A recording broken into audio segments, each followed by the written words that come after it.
स्वागत है story hex में, जहां हम आपको ले चलते हैं भारतीय महाकाव्य के उन पन्नों में जहां धर्म और अधर्म की रेखाएं धुंधली हो जाती है, जहां प्रश्न उठते हैं, क्या जन्म से कोई महान होता है या अपने कर्म से। आज हम लेकर आए हैं रश्मि रठी का प्रथम सर्ग का तीसरा भाग। वह क्षण जहां कर्ण अपनी पहचान के लिए नहीं बल्कि अपने स्वाभिमान के लिए पूरे समाज से भिड़ जाता है। यह वही क्षण है जहां जातिवाद का घमंड कर्ण के आत्मगौरव से टकराता है और एक नायक जन्म लेता है।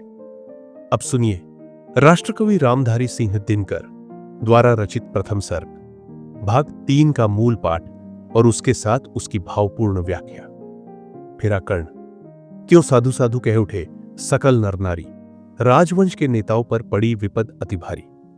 कविता के इस दृश्य में जब कर्ण ने रंगभूमि में अपने पराक्रम का प्रदर्शन किया तो पूरा जनसमूह उसकी वीरता से अभिभूत हो गया। साधु साधु की ध्वनि गूंज उठी, लेकिन यह दृश्य राजवंश के लोगों के लिए संकट बन गया, क्योंकि एक अज्ञात योद्धा ने अर्जुन को चुनौती दे दी थी।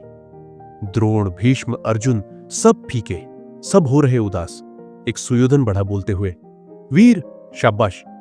यह कवि दिखाते हैं कि कर्ण की वीरता के सामने द्रोणाचार्य, भीष्म और अर्जुन जैसे महायोद्धा भी दबे दबे से लगने लगे। इसी क्षण दुर्योधन आगे बढ़ा और कर्ण को वीर शाबाश कहकर अपना समर्थन दिया। द्वंद्व युद्ध के लिए पार्थ को फिर उसने ललकारा। अर्जुन को चुप ही रहने का गुरु ने किया इशारा। कर्ण ने अर्जुन को द्वंद्व युद्ध के लिए ललकारा, परंतु द्रोणाचार्य ने अर्जुन को संकेत से चुप रहने का निर्देश दिया, शायद इसलिए कि सामने वाला योद्धा अज्ञात और अवर्णित था। कृपाचार्य ने कहा, सुनो हे वीर युवक अनजान, भरतवंश अवतंस पांडु की अर्जुन है संतान। सभा में कृपाचार्य ने कर्ण को संबोधित किया। उन्होंने बताया कि अर्जुन कोई साधारण योद्धा नहीं बल्कि भरतवंश की शान, पांडु की संतान है, क्षत्रिय है, यह राजपुत्र है, यो ही नहीं लड़ेगा, जिस तिस से हाथापाई में कैसे कूद पड़ेगा। इन पंक्तियों में स्पष्ट किया गया है कि राजकुमारों के लिए नियम होते हैं, वे हर किसी से युद्ध नहीं करते, पहले योद्धा की जाति और कुल पूछी जाती है। अर्जुन से लड़ना हो तो मत कहो सभा में मौन, नाम धाम कुछ कहो, बताओ कि तुम जाति हो कौन। यह कृपाचार्य ने कर्ण को चुनौती दी कि यदि तुम वास्तव में अर्जुन से युद्ध करना चाहते हो तो पहले अपनी जाति, कुल और परिचय बताओ। जाति, हाय री जाति। कर्ण का हृदय क्षोभ से डोला। कुपित सूर्य की ओर देख वह वीर क्रोध से बोला। यह क्षण कर्ण के मन की पीड़ा को दर्शाता है। जाति के नाम पर बार बार तिरस्कार ने उसके अंतर मन को झकझोर दिया। उसने क्रोधित होकर सूर्य की ओर देखा, मानो पूछ रहा हो, क्या यही है इस समाज का न्याय? जाति जाति रटते, जिनकी पूंजी केवल पाषंड, मैं क्या जानूं जाति, जाति है ये मेरे भुजदंड। कर्ण का उत्तर समाज को चुनौती है। जो लोग केवल जाति की दुहाई देते हैं वे पाखंडी है।